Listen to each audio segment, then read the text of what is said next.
Okay, guys, so my hair is ratchet, so excuse me in the way I look. But as I said, it's been on my mind really heavy lately that I've been wanting to tell my part of my mom's, my brother's, and my little sister's story because I honestly feel like it's so important for me to like get out there and tell my story. It's been like on my mind, and I always have my mom on my mind and like what we went through and what we've been going through, and my family as a whole, my mom's side family, like especially, we always go through so much. I mean, her dad's side too, but like it's just a lot to take in when like I sit and I think about everything that we've been through. So, welcome to my TED Talk. I'm Marquasia. If y'all don't know me, my mom is Danya Fikes and my dad is Marcus Woodson. TMI maybe? Okay.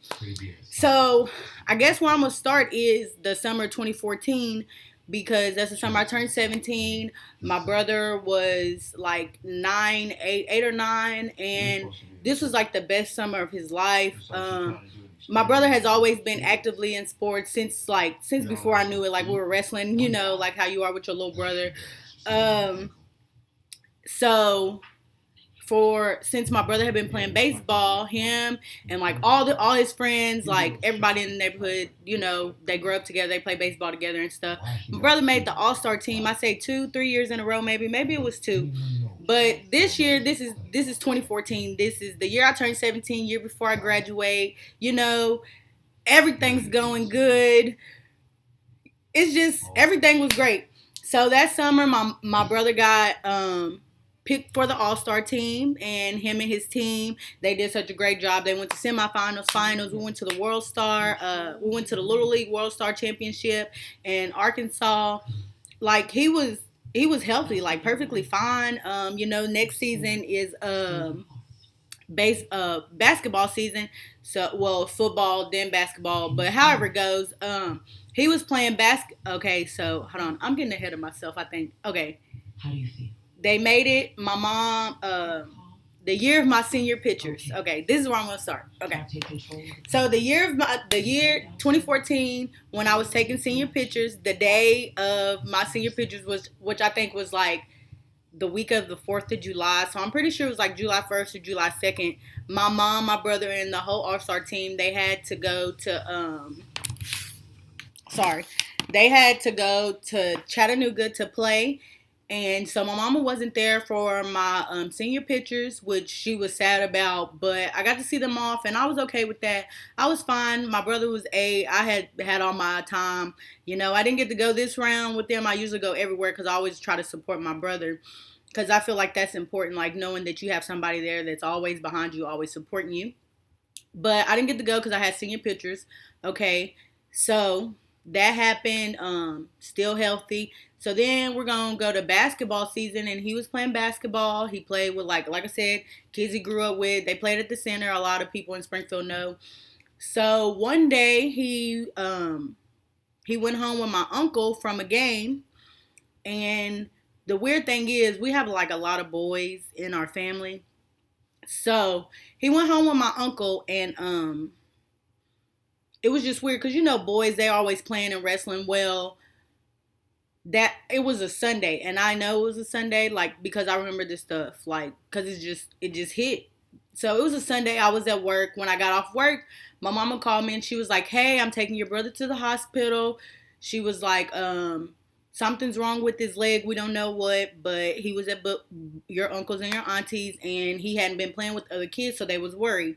So I'm gonna take him to the hospital to see what's wrong." So okay, so I go to the hospital with him, and they say that he has a pull growing. I guess y'all know where that is. It's like in your like upper leg, I believe. Yeah, but he had a pull growing from playing basketball. I guess it's where he didn't stretch. Okay, so they didn't do nothing. They was just like telling him to stay off of it for a couple days. We're gonna let him stay out of school. So my brother was out of school for a whole 5 days, Monday through Friday, and Saturday and Sunday he didn't get up out the bed. So one day during that week, he actually like used the bathroom on himself. Like that's really personal, but he did. Like he couldn't even walk. Like it hurt him so bad.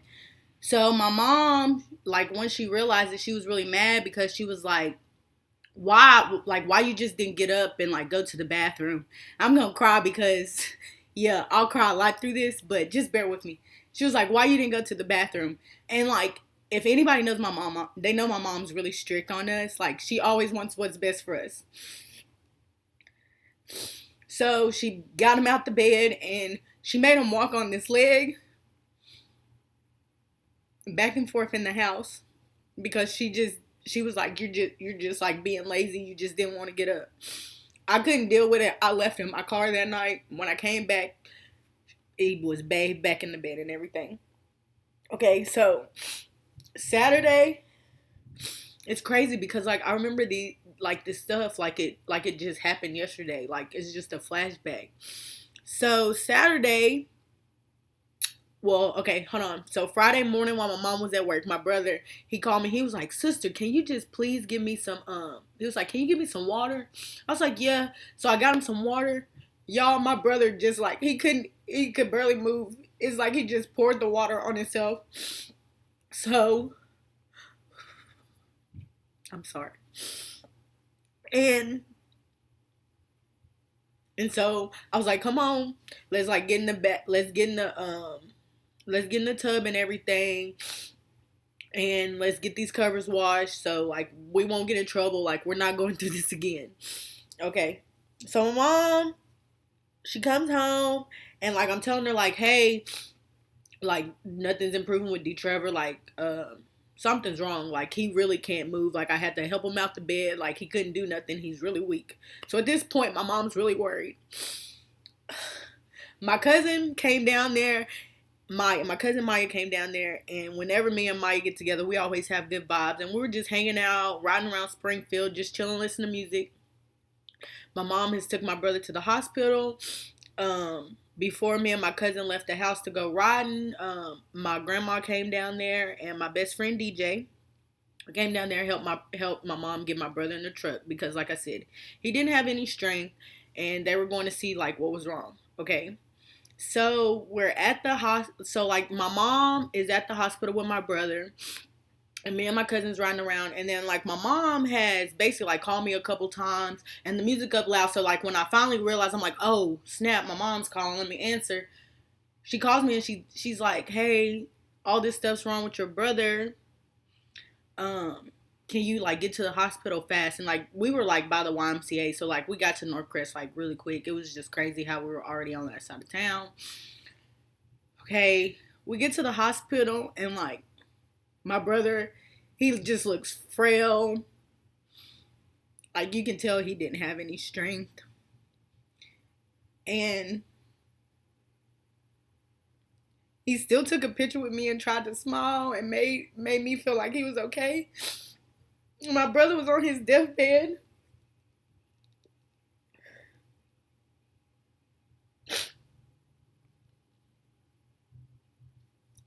And there was like so many emotions going through me, like out of everybody, like why my brother? Why not me? I'm so much older. He got rushed to Vanderbilt.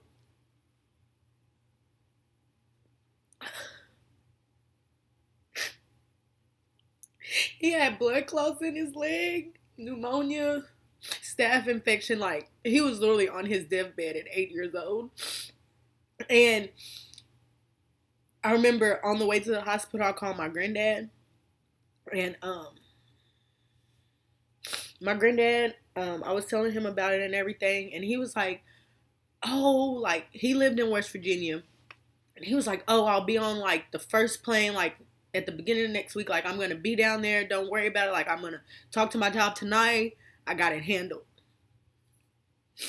So we all go to Vanderbilt, and we're seeing my brother, and like everybody's there. The whole family's there. Everybody's came out and everything, and I'm the one that's like walking everybody basically back and forth to see my brother. Like my mom, she's like stressed to the max. Like I'm the one. What people don't know is like there was times that I would just break down in front of the nurses station and just cry and pray that my brother would be okay.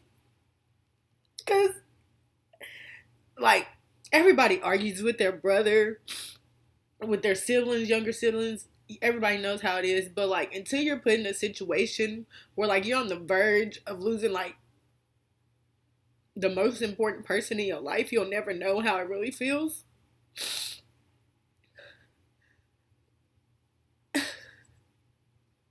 This is all happening my senior year. This is like February in my senior year, like second half. We're finna graduate and everything. So so this is in like February. My great aunt had passed in January. We had the funeral. We didn't tell my brother because it was just too much on him. So we're in the hospital, and then they're staying, like my mom's staying at the hospital. I'm going. I mean, I was there, but like I was at home. I had to go to school, so I was staying at my house by myself. Uh, because most of the time my stepdad and my mom would be at the hospital with my brother, and my mom was pregnant. Like she was like 5, 6 months pregnant at this time with all this stuff going on.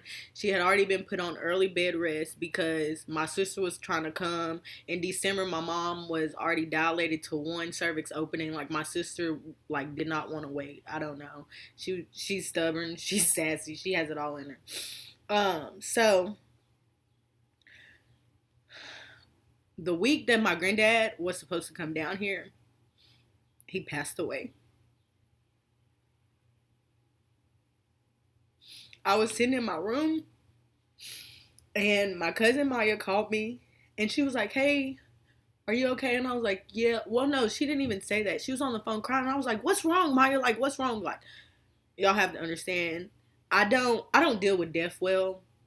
My mom always told me like I've never dealt with death well. So she was like, I can't even remember what they call him, but she said he passed, and like I just dropped the phone and just cried. And I listened to "I Smile" by Kirk Franklin, because at that point I was just so hurt. Like I just felt like the storm would never be over. It wasn't even 2 months until the year. Like it was just hard, like just dealing with everything. And we didn't tell my brother. My mom was like, don't say anything. My stepdad came and got me that day, and he was like, "Hey, we need to go be with your mom." He was like, "I was going anyway, but I know you probably want to be there since all this has happened." So we pull up on my mom. My mom's like, "Oh my god, I didn't even know y'all were coming." And we were like, "Bro, like we know you needed us." Actually, it was snowing that time, so my stepdad had been staying at home. He didn't know how to get to Nashville without like using the interstate and like all the back roads. So like he didn't want to go and like be on like black ice or anything. But that day he was like, "We're going to see your mom. Like we're figuring out a way. We're gonna get there." And we'll get down there. Like I said, she wasn't expecting us. She was just happy to see us. We didn't tell my brother. My brother was actually in like a slight coma for like a week and a half, maybe two, I think. And when he woke up, he was like, "Where's everybody at?" And my mom was like, "Baby, you've been in here for a minute. Like, people come see you, but you've been in here." Like, he woke up thinking it was the next day. So my brother stayed in the hospital, I'd say 2.5, maybe 3 months. Um, he came home in April. The day he came home, my mama cooked taco salad, which is like everybody's favorite. Like my mama can cook the hell out of some taco salad. You ain't doing nothing but cooking meat. But like I don't know what it is, but like she gets all the stuff, like it'd be fine. So we're all like the family, like some of the family came down from Springfield, like everybody's coming to see D Trevor. We had this old kind of red maroonish rocking chair that my great granny had, and my brother sat on the side of it, and it fell on him, and like I literally like just threw the chair to get my brother up. Like it was just crazy. And my mama had to throw away the chair. It broke my heart because it's my granny's chair, like my great granny's chair rather. Like I remember her rocking me in it as a child, so like that really broke my heart. But like it was about my brother's safety at the end of the day. My brother had to walk around with one of those things that you walk around in the doctor's office with that has like all your medication on it and stuff, because he was still hooked up to IVs. They had to do a medicine regimen like every day. Like there were certain medicines he had to take certain at certain times. Like had to stick like like it was serious. Like my brother was like really sick, and like they needed like he had already had 3 surgeries before he left the hospital because of the staph in his leg and everything. They had to cut one leg to like try to get it from to stop growing, which is like really crazy for an 8 year old. Just thinking of like how that'll impact like everything, your whole life. So he ended up breaking his hip. Yeah, yeah. That like literally like they went in his hip and was like doing all this stuff, and he had screws and everything, and he ended up breaking his hip. So he had like a full body cast. Like, well, I wouldn't say it was a full body cast, but it was like all the way around his waist, like literally like it was like a stomach cast, I guess you could say. And he was in that for a bit, and my mom took him to uh all his can't even all his hospital visits and everything. My mom is like this amazing person because like I said, she's pregnant, like literally supposed to be on bed rest, not supposed to be dealing with all this shit. And like you wouldn't even know. Like it was just so crazy, like how strong she is. Like I admire her still to this day. Like she's not dead or anything, but like I admire my mom. Like I love my mom to death. But so in April, literally the day before prom, month before graduation, all that.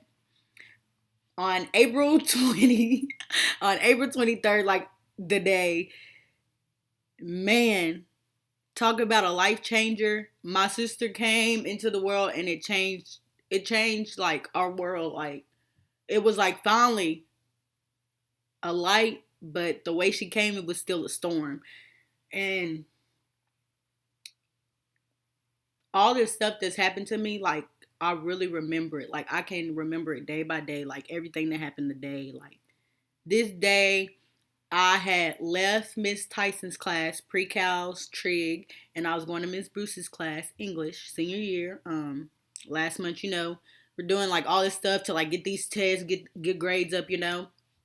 My mom texted me while I'm walking from. It's just like a couple classrooms, it's like a little breezeway. She texts me. She said, "Are you okay?" She was like, "Baby, are you okay?" And I was like, "Yeah, are you?" And she texted back and was like, "I don't know." And I was like, "What you mean you don't know? Like you're pregnant. Like you have to be okay." So I go in Miss Bruce's class, and my mom texts. Oh, no. My stepdad calls me, and it's crazy because like Rod never calls. Like he just texts. Like I don't know. I get like it's never been like important enough for him to like call me. So it was just weird when he called me. So he calls me and didn't answer because I'm in Miss Bruce's class. If anybody know how Miss Bruce is. So when after he calls the second time, I'm like, "Look, Miss Bruce, my mama done already texted me and said she don't know if she's okay. Like she's in her last trimester. Like she's pregnant. Like I'm already like worried. And my stepdad done called me twice. He don't never call me. And if he called me again, I'm leaving. I told her like I'm leaving. I don't care repercussions. I'll deal with him tomorrow. I'm leaving." So my granny calls me, and literally I pick up the phone. I'm like, "Hello," and she's like, "Your mom's in labor," and I'm like, "What? She's in labor? Like she has a whole nother like month, maybe 2. Like I think they said my sister was due in May, but like okay, so she has another like 30 days at least, like till this baby comes." Okay, so I'm like, "Miss Bruce, I'm finna leave. Like you need to call the office and tell them I'm leaving. My mom's in labor. Like she's having complications. I'm leaving." Luckily, the principal was outside the door and told the principal I got to leave. Call my granny. She's like, "Yeah, your mom was bleeding. They rushed her to the hospital. Everything's fine." And I'm like, "How is everything fine?" And my mom got rushed to the hospital. So we get home and like we're sitting there for, like I'm sitting there for a minute, like gathering my thoughts and stuff. I'm talking to my brother, and my brother, he's on his walker. Like he can't walk without his walker. This is April. Like I said, he has his cast on. So we're sitting there, and anybody who knows my brother knows he's like super funny. Like he always got some kind of joke.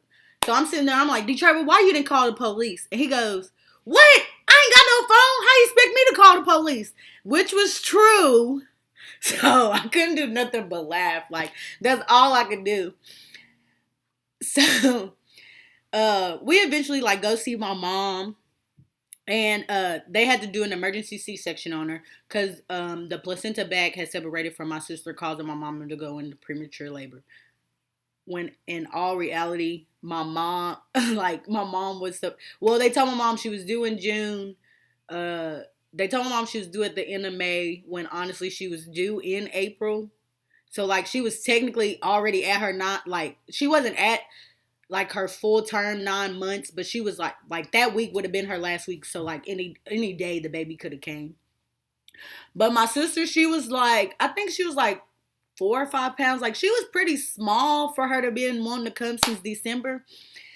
And they had her in an incubator because, of course they had to do a C-section and everything.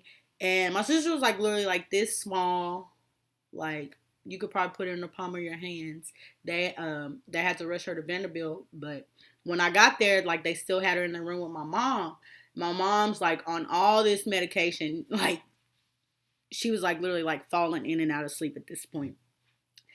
And she goes, baby, she was like, Quay. And I was like, yes, ma'am. She said, I'm sorry. And I was like, what are you sorry for? And she was like, that I can't come to your prom tomorrow. I told her, I said, girl, you just had a baby and you worried about prom. I said, somebody's going to get it handled. We got too much family coming down here tomorrow for not everything to be okay. I said, prom, we're not thinking about prom. I'm glad you're okay. You told me that you didn't know. Like, even in my mama's darkest moments, she still felt bad for not being there for me. And it's crazy. I took up 30 minutes of y'all time, so my TED Talk for the day is over, and I'll start my story back with prom of 2015. So thanks for listening. Thanks for joining. I appreciate it. Peace, love, and hair grease. I need my hair done, but yeah, love you guys.